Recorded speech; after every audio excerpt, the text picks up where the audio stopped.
Former Attorney General Pam Bondi made a dramatic return to public view Friday as she arrived on Capitol Hill for a high-stakes interview tied to the explosive Jeffrey Epstein files investigation. Bondi's appearance marked the first time she had been seen publicly since revealing her thyroid cancer diagnosis, and cameras immediately captured the former Trump administration official wearing a visible white bandage on the front of her neck as she entered the House Oversight Committee hearing room in Washington. According to reports from the New York Post, Bondi ignored shouted questions from reporters waiting outside and walked directly into the closed-door, transcribed interview surrounding the Justice Department's handling of Epstein-related investigative materials. The tense hearing quickly drew national attention because Pam Bondi has remained at the center of growing controversy surrounding the long-running Jeffrey Epstein investigation. Earlier in 2025, Bondi publicly claimed a potential client list connected to Epstein associates was sitting on her desk awaiting review, but months later, a joint DOJ-FBI memo reportedly contradicted many public expectations by stating investigators had found no evidence of secret blackmail operations, no explosive co-conspirator revelations, and no additional individuals who could face criminal charges tied to Epstein's crimes. The apparent contradiction fueled bipartisan outrage and intensified pressure on Bondi to explain exactly what happened behind closed doors. Our 13th interview thus far in the Epstein investigation. We will be having former Attorney General Pam Bondi. This is the second time she's come voluntarily. She came a few months ago for a briefing. Unfortunately, the Democrats got up and walked out of that briefing. Many of the Republicans asked her questions for a couple of hours during that briefing, and I appreciate that she's coming back today voluntarily. What is your message right now to many of the Epstein survivors who are here today? They were here behind the Attorney General, the former Attorney General, back in February when she testified to the committee. She wouldn't turn around. What is your message to them today about accountability and transparency? Because many of them say that the Justice Department still has yet to meet them. Well, I've said this publicly many times. The government has failed the survivors. There's no question about that. And that dates back 5 presidential administrations. We're taking this investigation seriously. The last interview we had, deposition, we had some names mentioned for the first time. So we're proceeding with that. We want to get the truth to the American people. We want to try to provide justice for the survivors. And again, this case hasn't been thoroughly investigated. I think that's one thing that we all can see. So what we're trying to do is just connect all the dots and see if there is a way to hold people accountable. Remember, many of these crimes happened 20 plus years ago. We're going to do everything in our ability to hold people accountable and try to understand how the government failed. But they did. They failed. There's no question. And it's not just this administration. It goes back several administrations. So we're going to do everything in our ability to try to get justice for the victims.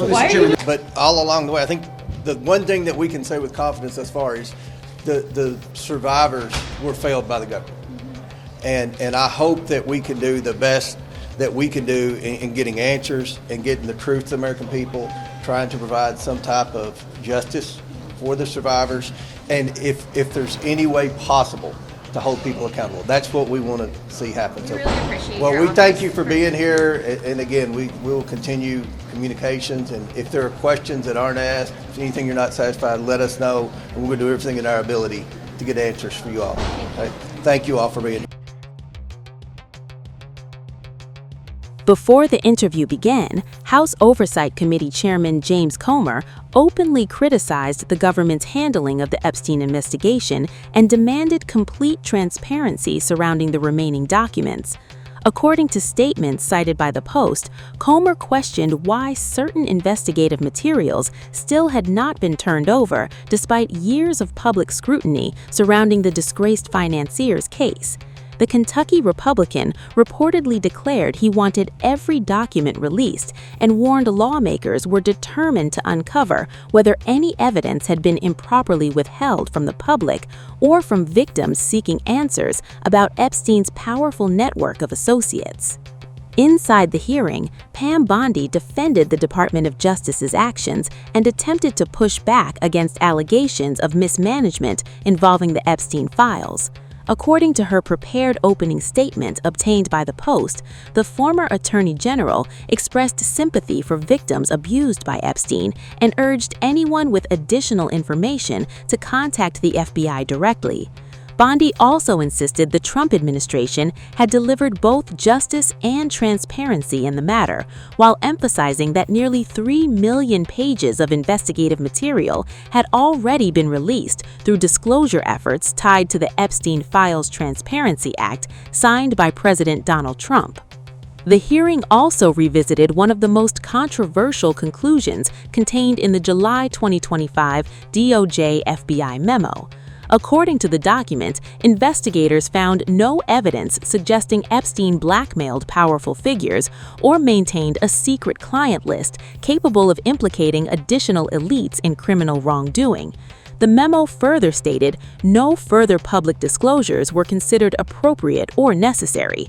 Those findings sparked intense backlash online and from lawmakers on both sides of the aisle, many of whom argued the public still had unanswered questions about Epstein's relationships with wealthy businessmen, celebrities, and political figures connected to his social circle. Pam Bondi reportedly told lawmakers much of the responsibility for organizing and releasing investigative records had been delegated to Deputy Attorney General Todd Blanche, who later became Acting Attorney General during the ongoing disclosures process. She also noted the Epstein investigation stretched across 4 separate presidential administrations, making the document review process especially complicated. Even so, Oversight Committee members reportedly continued pressing Bondi over whether key evidence had been mishandled or withheld during the DOJ's review. The interview marked one of the most politically sensitive appearances Bondi has faced since leaving office. The Oversight Committee's investigation into the Epstein files has steadily expanded in recent months, with lawmakers subpoenaing records from Epstein's estate and interviewing several former associates connected to the financier. According to congressional sources cited by the Post, investigators have also examined statements from former assistant Sarah Kellen, who allegedly referenced individuals that could potentially be linked to Epstein's criminal activities. Those revelations only added more pressure on Bondi and federal officials already facing criticism over the transparency and credibility of the government's investigation into Epstein's network. Despite the mounting political pressure, Bondi ultimately agreed to appear voluntarily before the committee after initially facing a subpoena earlier this year. Her appearance followed another major Capitol Hill interview involving Commerce Secretary Howard Lutnick, making Bondi the second former Trump administration figure to face questioning from the oversight panel in recent weeks. As outrage surrounding the Epstein investigation continues fueling public distrust and conspiracy theories online, Friday's hearing signaled that lawmakers are far from finished digging into one of the most controversial criminal investigations in modern American history.